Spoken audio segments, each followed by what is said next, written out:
Is the weirdest thing you have ever experienced?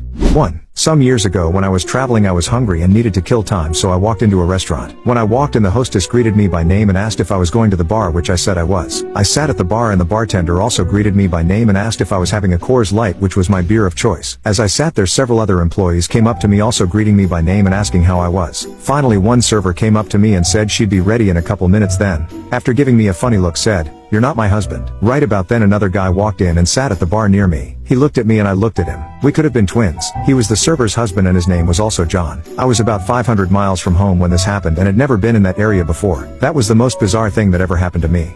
2. I was conscious but paralyzed during surgery. It happened when I was 19 and had been in a car accident. I went to surgery and became aware of my surroundings while they were suturing my face. I could not move anything. There was a blue towel draped over my eyes. I tried to move but nothing happened. I could feel the doctor sewing up the wound and heard their conversations. The surgeon was telling everyone that his son had just gotten accepted to the Air Force Academy. He talked about the difficulty of getting in, the struggle of getting a U.S. senator to recommend him. All the while, he meticulously continued to sew my face up. Finally, I was able to move my hand a bit and someone said, "He's waking up." Next thing I knew, I was in the recovery room. I told the doctor about waking up during surgery the next day. He didn't believe me until I repeated his conversation verbatim. He apologized profusely and said it should never have happened.